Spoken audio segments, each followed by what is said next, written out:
We are going there today. Yes, my friends, we're going to be discussing Femina Ridens, aka the Laughing Woman, aka the Frightened Woman.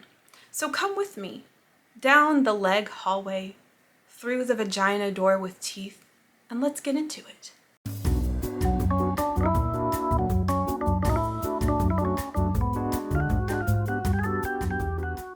So this film is a big undertaking for me.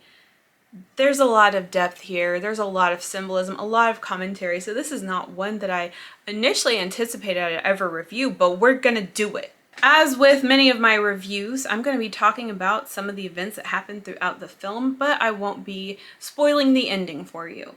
Let me just go ahead and take these off. The Laughing Woman was released in 1969.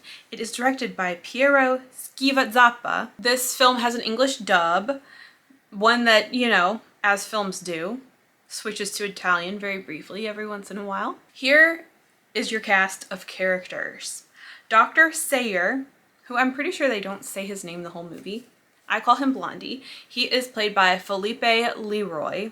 It's probably Leroy. He has been in Naked Girl Killed in the Park and The Possessed, if we're talking Giallo. Maria is played by Dagmar Lassander. We know her, of course, from Forbidden Photos of Lady of Suspicion and Hatchet for the Honeymoon. We love her. Here's your synopsis. Maria is a young journalist. As part of a project, she goes to the home of the president of a philanthropic association in order to gather some resources. This man is actually a sadist who kidnaps, tortures, and murders women. Maria becomes entrapped by him and subjected to a series of increasingly dark abuse and mind games. So let us walk through the story a little bit. From this very extravagant workplace where we start, we then go to Blondie's house. They start talking and Blondie ends up drugging Maria and then appears to transport her somewhere else. But I'm not sure if he actually has transported her somewhere else because it also seems like it's his house still. Anyway, that is the interesting thing about this film because the location is unclear. The location is not well established and the passage of time is not really conveyed. So you're sort of in this like strange limbo throughout the movie. When we are in Blondie's house, there aren't windows, you know, you're not seeing whether it's day or night or anything like that. We do go outside some in the movie, but they're in like an open field. So it still has this very liminal limbo feel to it. And I think that lends to that general feeling of uncertainty throughout the film. Just most of the time it's dungeon vibes. Anyway, when Maria wakes up after being drugged, she finds herself chained up in this red room and Blondie is just staring at her and he says that she's in the perfect position.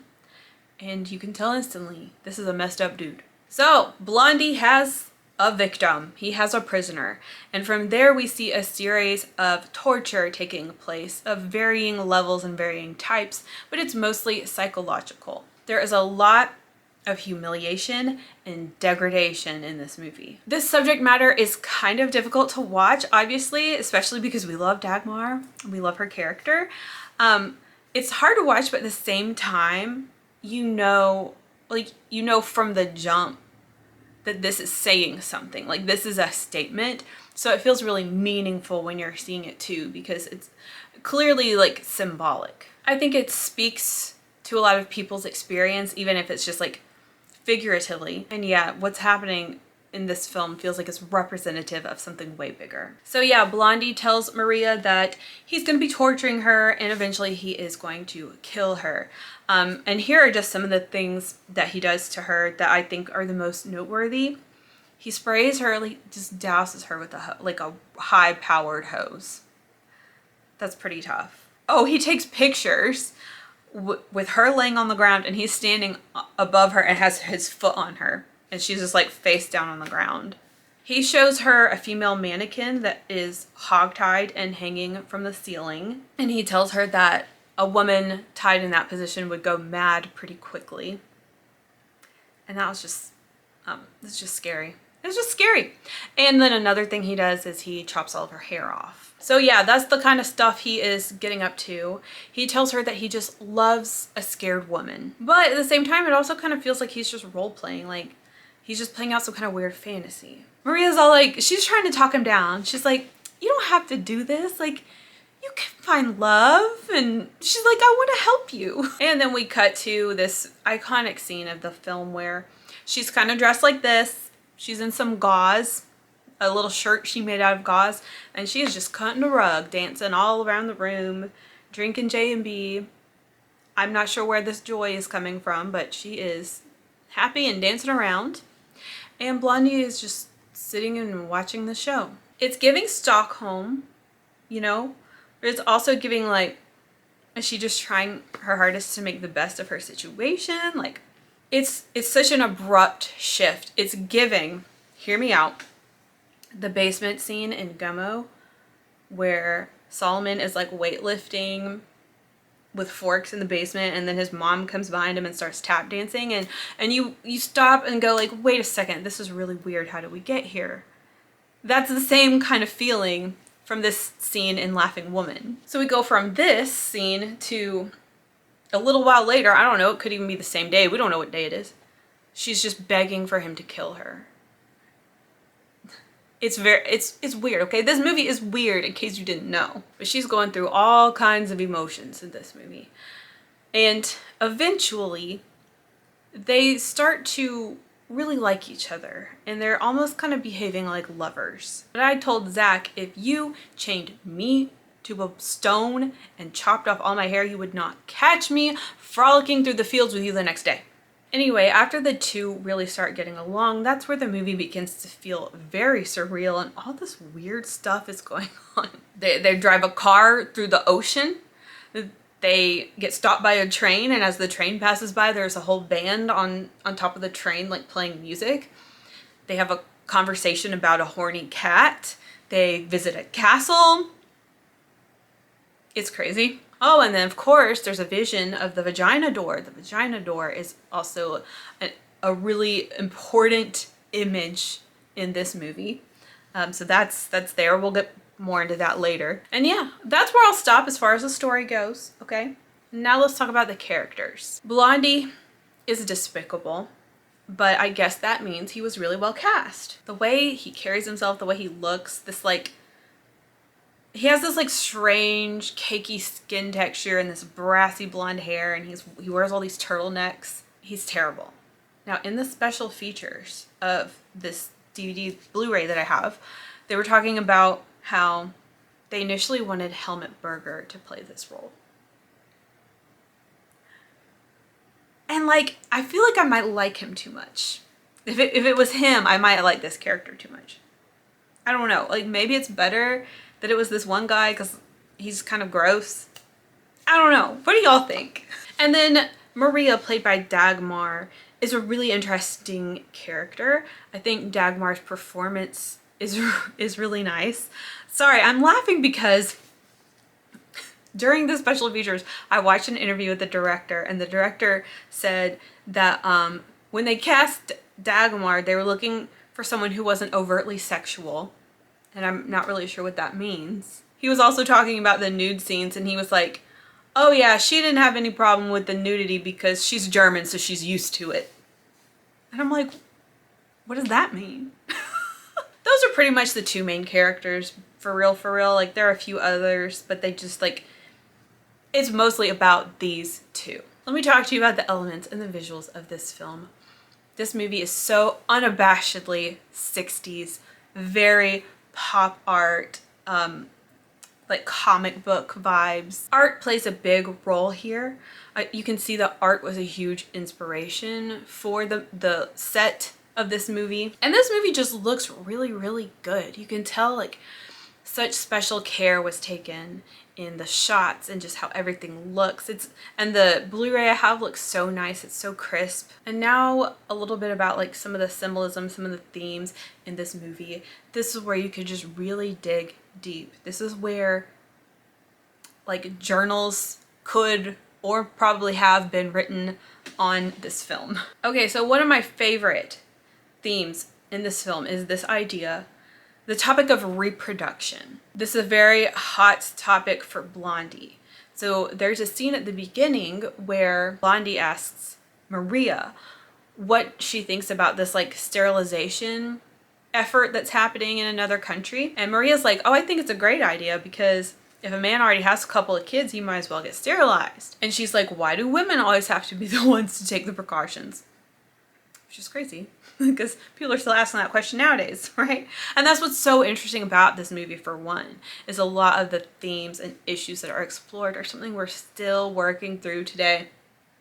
Anyway, Blondie gets instantly mad when Maria says this. He's like, yeah, but if you sterilize a man, it's permanent, but a woman's birth control pill has no lasting effects. Oh, fun fact though, I had to look this up. The FDA approved the first birth control pill in the 1960s, so it had only been out for 9 years. So how does he know there was no lasting effects? And I'm just going to read this to you. He also says that he agrees the population must be kept in check, but that it should not be done by means that harm the potency of the male.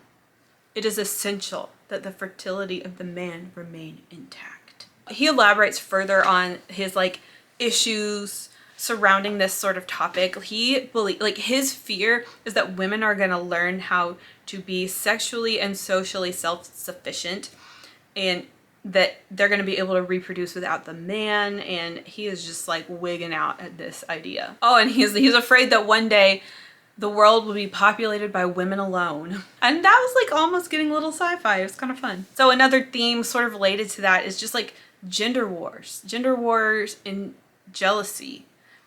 And it's something that I still see a lot today. There's this insecurity, this fear of not being needed, and the threat of self-sufficiency. Obviously, there is the theme of control and submission. At one point, Blondie says that a woman should just take orders. We also have a scene, of course, with Dagmar with a tape over her mouth, which is really symbolic. The theme of power and what constitutes power, I think, can be explored a little bit in this film. You know, there's more than just physical power. There's one scene where they're frolicking outside, right? And Blondie is chasing Maria, and she outruns him and outmaneuvers him real easily. She's very agile and he's kind of clumsy, right? And just seeing, I don't know, that little moment made me think about that, you know, because it's not just about who can tie who up when it comes to power dynamics. When it comes to Blondie and his inflated self-worth, I thought that was significant enough to write down here. We see shots of him working out in his underpants. There was one scene where he finished taking a shower and he's like, dun da da da, and this weird music plays because he finished taking a shower.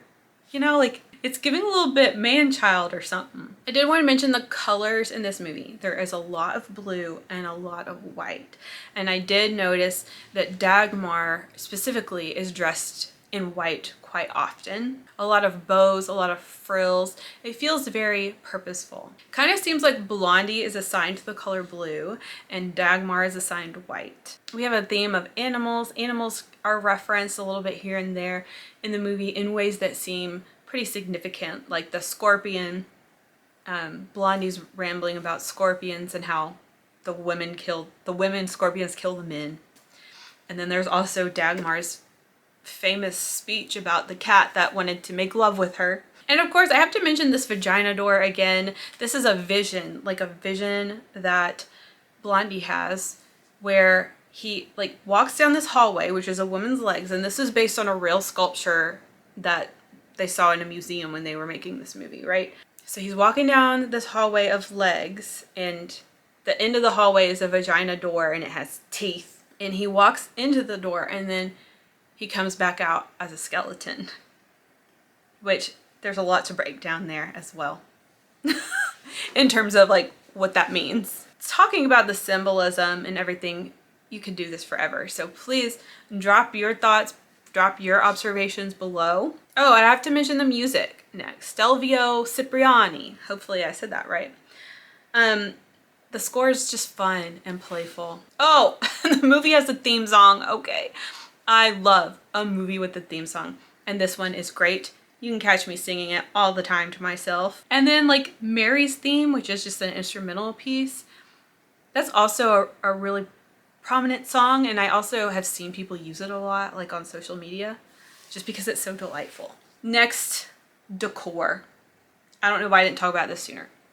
If I gave out awards, hey, should I give out awards? If I gave out awards, this would win the Decor award, I'm sure. The interiors shown in this movie are breathtaking. The lamps, the colors, the silhouettes, it's just perfect. This is a very space age, high-tech house. The vibe is like colorful space age minimalism. It's gorgeous. It's worth watching for that alone. And when it comes to the overall tone of this movie, it feels quite like a true crime movie. Like it feels like a crime movie. And it's kind of a wavering tone. You're seeing the guy kind of go back and forth between aggression and vulnerability, and you see Maria going back and forth between like compliance and rebellion, and you keep wondering like, how is this gonna shake out? But is it a Giallo?